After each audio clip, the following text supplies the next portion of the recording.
Hello, everyone. Welcome to the Betting Life Show brought to you by Fantasy Life. I'm Matthew Freedman, Matt LaMarca. The NBA Finals are set, and we have the greatest team in the world, my Dallas Mavericks, going against probably the best team in the NBA, the Boston Celtics. And here with me to break down the finals is Matt LaMarca. Matt, let's just start by saying this. It's probably dangerous for me living in the Northeast, living in New Hampshire, which isn't all that far from Boston, to just walk around wearing a Mavericks hat. Most of the time, people don't care. This week, it might be a little bit dangerous, but whatever, you got to represent. So that's number one. I want to know what your strategy would be. Would you hide the Mavericks hat? Would you wear a different hat, or would you just wear it and be like, come at me, people? So that's question number one. Question number two is, I'm looking at the series line right now, and obviously, of course, respect goes to the Celtics. Awesome team. Minus 210 feels maybe a little bit too long, but that's also me maybe being a little bit overly optimistic about the Mavericks. But how are you doing, and what would you do with the hat situation?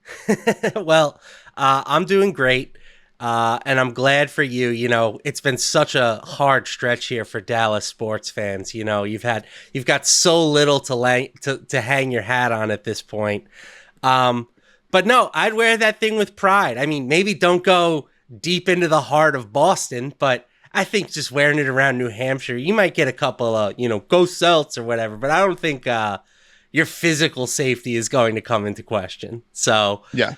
But yeah, other than, I'm excited for this. I think this is going to be a fun series. It's been a good postseason for me so far from a betting perspective. So I'm hoping to wrap things up on a high note. Unfortunately for you, that's going to come at the expense of your Dallas Mavericks. Okay, let's talk about this. The Mavericks, again, I'm not objective in that I'm a Mavericks fan, and I'm not an NBA expert. So it's worth starting with that. I think the Mavericks have the best player in this series. I think that's not like really a question. They have the best player in this series. They might even have the second best player in this series. Now that one's more debatable, but they might have the second best player in this series.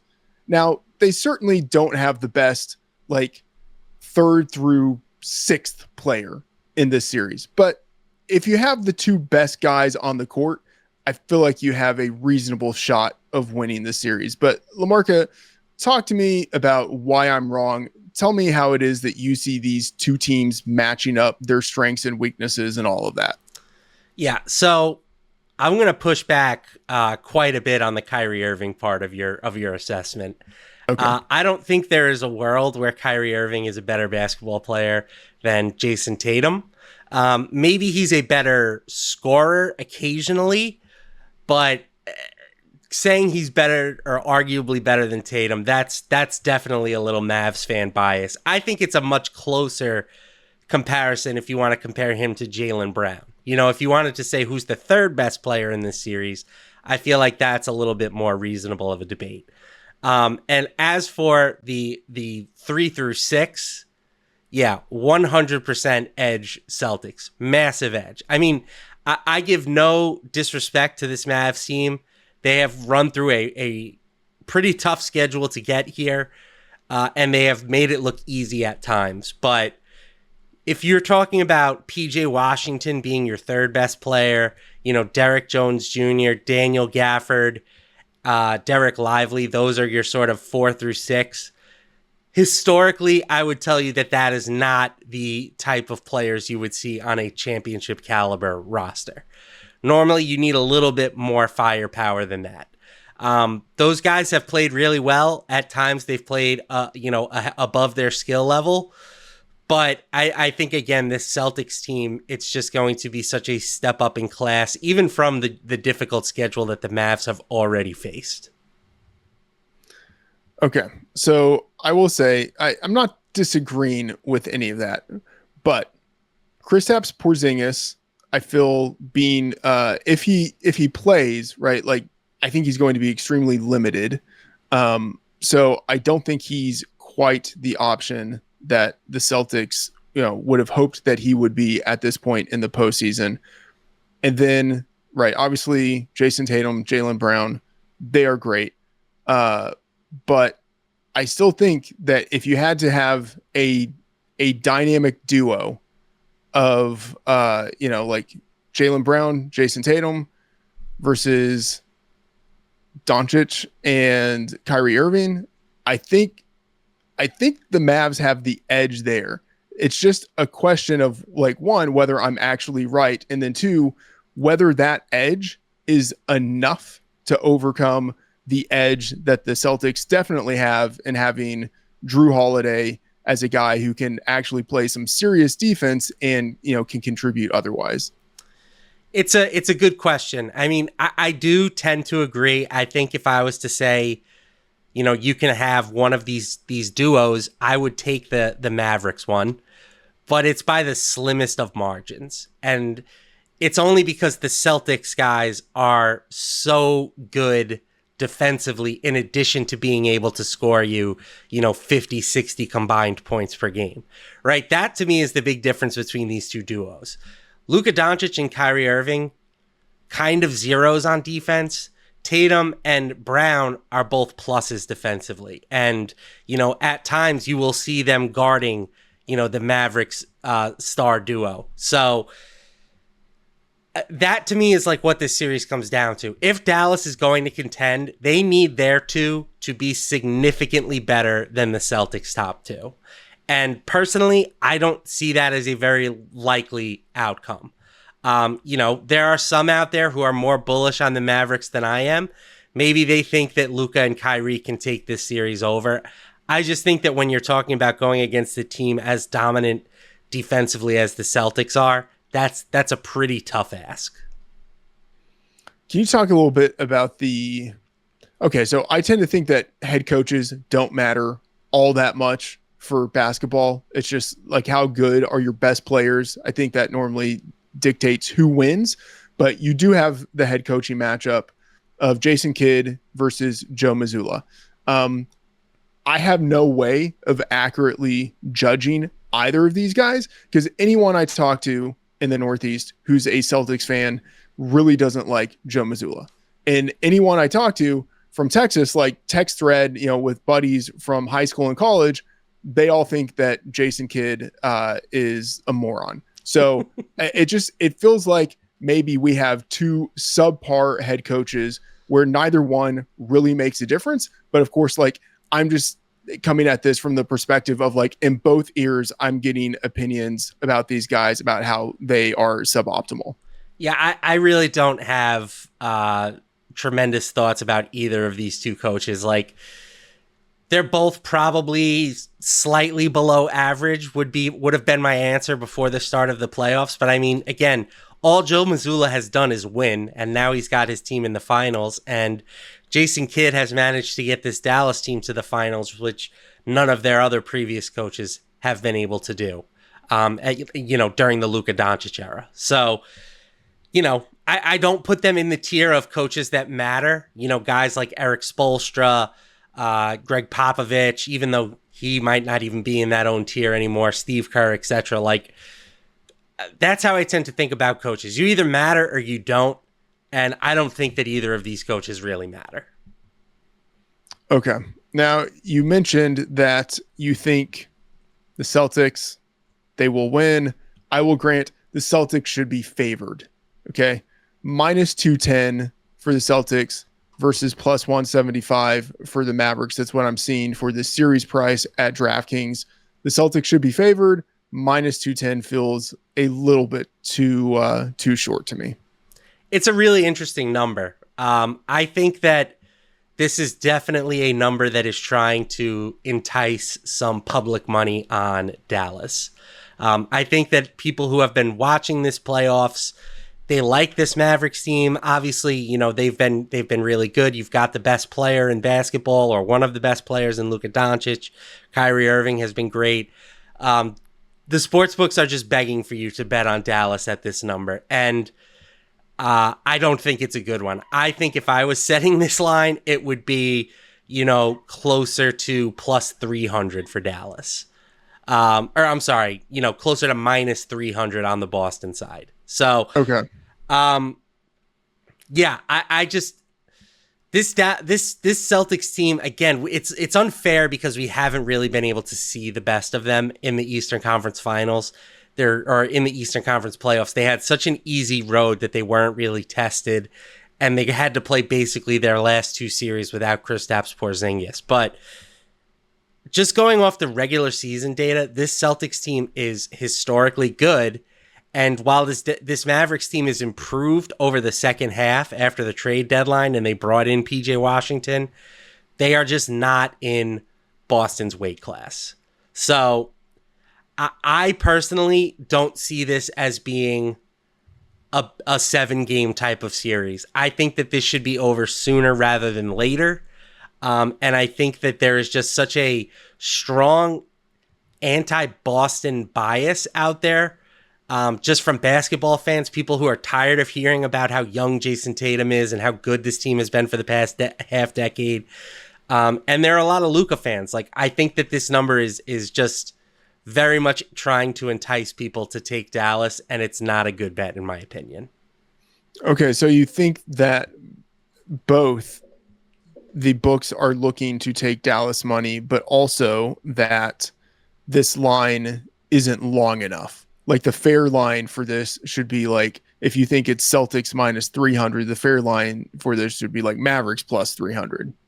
Yeah, and again, they don't have to hang it that high because I think that most people's natural bias is going to be to fade the Celtics and to buy the Mavericks. So I don't think they need to hang this line as aggressively as, I would personally have said it.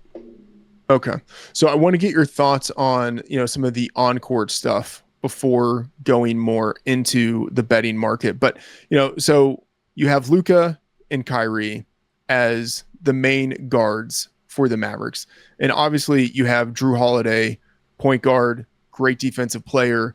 But then you have, Brown and Tatum, who are versatile and can also, play defense against the two main weapons for the Mavericks. How do you think the Celtics defensively are going to try to shut down the Mavericks? So I think personally what I would do, Luka's going to get his, right? You can't stop Luka. It makes no sense to try and, shut Luka down because I don't know if you really can shut Luka down. So I'm throwing my best perimeter defender on Kyrie Irving, which in this case would be Jrue Holiday.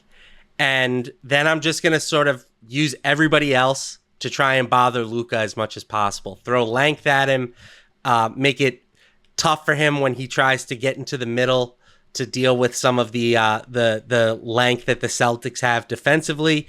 And then hopefully you have Kristaps Porzingis back there to sort of clean everything up. If Luka scores 40 a night, if you can stop Kyrie Irving and limit the number of open threes from the rest of the Mavs, contributors, I think the Celtics still win this series. So that's how I would be approaching things if I was, Joe Mazzulla. I do think for sure we're going to see Jrue Holiday on Kyrie Irving. And then, maybe Jaylen Brown gets the first crack at Luka. But I think lots of guys are going to end up seeing reps against Luka, and it's just going to be sort of a by committee approach. Okay. I mean, it's very much that approach would be similar to what NFL defenses do with something like, we will give you the run, but you're not going to be able to pass against us. Or, we're going to put our number one corner on your number two wide receiver and make sure that guy doesn't get anything. And then we're going to bracket your number one wide receiver, knowing that he still might get his, but your number two guy is getting nothing. How do you think flipping this, the Mavericks defensively try to stop the Celtics? Because the Mavericks, not known for their defense, although they have gotten better since the trade deadline. How do you see them trying to navigate this? Yeah, so it's a lot simpler, I think, on the Dallas side. You have two big wings in Derek Jones Jr. and PJ Washington. Derek White plays for the Celtics, but you've got two big wings for the Mavericks, and you're going to throw those guys at Jason Tatum and Jaylen Brown. And they're going to have to really play well defensively in this series in order to give Dallas a chance. As for which one of those guys gets which player, that sort of, I think, remains to be seen. PJ Washington is sort of viewed as the Mavericks' best individual defender. So do you throw him at Jason Tatum, who, by all accounts, is the best player for Boston? Or do you throw him at Jaylen Brown, who has been sort of the more important player during this postseason run? And I think that Jaylen Brown is sort of similarly to how I was talking about Dallas, like if the Mavs can stop Jaylen Brown or limit him, that is going to give them a much better chance of winning this series, because I think Jason Tatum is going to get his regardless. But if Brown is averaging, close to 30 a game, it's going to be really difficult. If they can keep him in the low 20s, that's when I think Dallas starts to, feel like they have a little bit of a chance. All right, so let's talk about the betting market here. Obviously, lines are posted for game one, which is in Boston. Celtics favored by 6.5. 214.5 is the over under there. And then obviously you can bet on the series. You can bet player props for the series. There are a lot of ways of approaching this.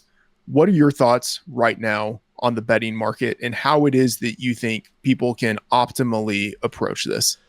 So, yeah, I've made it pretty clear that I like Boston here. I don't think that taking them at their current just series price is going to be appealing to a lot of people. They don't want to lay as much juice as they have to lay. Even though mathematically, I think it is totally fine to play the Boston series price. But you can take the Celtics minus 1.5 games. That was priced at minus 110 last I checked. And that just essentially means the Celtics need to win in 6 games or fewer. If you want to get really aggressive, I think you can take the Celtics minus 2.5 games. That is priced at plus 175-ish. And that means you would need the Celtics to win in 5 games or fewer. For the record, I have played the Celtics minus 2.5 games in every series this postseason. It has yet to fail me, and I will be going right back to the well versus Dallas. I think the safest play is to take the minus 1.5 games, but if you really break it down, game 6 is the difference, right? And that game would be played in Dallas anyway. So I think if you think the Celtics are going to get it done early, the more likely scenario is they wrap it up in 5 games on their home floor. So that's how I'm playing the series. There's also one other thing you could do. You could go with the game 1 series double for the Celtics. That I want to say is minus 150. So again, it's a little bit less juice than playing the traditional series price. And all that they would need to do to win that is they have to win game 1, where they're 6.5 point favorites, and then they would have to win the series. So I think those are 3 different bets that all stand out to me. You could always just play the series price, but I know that it's more juice than most people typically like to lay. So if you were to entertain the idea of the Mavericks winning this series, what do you think would be the best way of betting into that? I would probably, if you can play in a state where you can bet on finals MVP, I would just bet Luka Doncic to win the finals MVP, because his odds are not the exact same as the series price. They're close, right? I think that Dallas was, plus 110 and Luka was something like plus 200 to win MVP. But I view the Mavericks very similarly to how I view the Kansas City Chiefs, right? If the Chiefs are winning the Super Bowl, Patrick Mahomes is going to win the MVP. No disrespect to Harrison Butker. I know he's your king, but I think that that's the best way to play Dallas at this point. If you're going to play for them to win, you might as well take a little bit of extra value and just grab Luka in the MVP market. Okay, so yeah, if Mavericks win, Luka MVP, that makes a world of sense to me. You can also bet on series-long player props. So, the player to lead the series in most points scored, most 3 points made, most rebounds, most assists. And then, of course, you can also bet on player props for points per game for the entire series, assists per game. Anything in any of those individual player markets stand out to you? It's a really tough series for this because Luka is involved, and Luka is just so good at racking up stats that he's the favorite in just about every single one of these markets. And the one market where he isn't a favorite is the rebound market. He's plus 180 there. I think he's kind of live to have more rebounds than Jason Tatum. I mean, we've seen Tatum. He's averaged double-digit boards so far this postseason, but he's also had to do a little bit more on the glass without Porzingis. Doncic is right there at, just under 10 rebounds per game. I think he's live at plus 180 to win that market.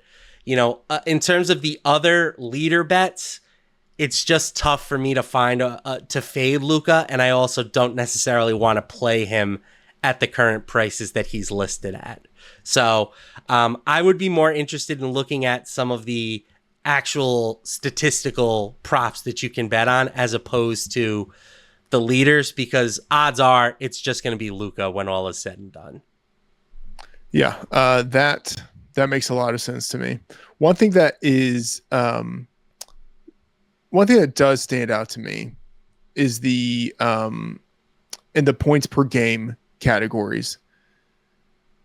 Jason Tatum, 27.2. That feels high considering that if the Celtics win, I think it is a little bit more of a team effort and a little bit less of Jason Tatum just absolutely beasting. Like 27.2, like I feel like that would be like if Luka had 27.2 for the series, that would probably be like a respectable number. His number in this market is 30.8, but like 27.2 feels high, especially given that the Celtics probably don't need him to perform like that in order to win. But do you have any thoughts on that number? Yeah, the sports books are kind of pricing it like what we have seen in previous postseasons from the Celtics, right?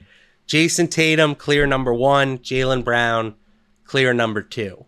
And in this postseason, it's been much more even, right? Jason Tatum is at 26 points per game, and Jaylen Brown is at 25. So, personally, the one that I'm the most interested in betting would just be over on Jaylen Brown. I like that number more than I like the under for Jason Tatum, because I do think that there's a case where both of these guys just eat, right? There's not a ton of wing defense for the Dallas Mavericks, and they really haven't faced a team with two marquee perimeter players like they have, like they will in the Celtics. So I would just lean towards the over on Brown. I do think that the under on Tatum is probably the correct side in that bet, but I think that the over on Brown is just more appealing to me. Okay. And then one more, Derek White, 14.5. It's kind of a similar thesis to the Jason Tatum. Like I don't see why Derek White should have 14.5 points per game in this series when the ball could go to so many other players. I mean, Derek White's a really good player, and he's averaged 17.8 points per game during the postseason. He's shooting, over 40% from 3-point range. It really depends on what the Mavericks do defensively. If they are going to give Derek White a bunch of open 3-point attempts, the Celtics are going to be happy to let him shoot those, right? He has proven that he is just an elite 3-point shooter. So that wouldn't be my strategy. If I was Dallas, I would not be looking to let Derek White get off in this series. But, we did see that the Bucks tried that a couple of years ago where they just left Grant Williams wide open for an entire game, and he knocked down like 10 3-pointers against them. So we'll see what Dallas does defensively. Personally, I think this number is probably a smidge low, if not spot on. I would not be looking to take the under in this market. All right. So out of all of the bets that you have talked about so far, I know you liked Boston minus 2.5 at, I believe, plus 175. I do want to talk game one first, just quickly. Okay. Yes. Game one. Because I do think it's an interesting spot, right? Like both of these teams coming off of week-long rests. The Celtics, we haven't gotten official word on Kristaps Porzingis, but I do think it's likely that he returns. So it would not shock me if when that news comes in, this number goes up a little bit and it gets to 7, maybe even 7.5. And I would probably be interested, as much as I have talked about the Celtics all podcast, I would probably be interested in backing Dallas at that number.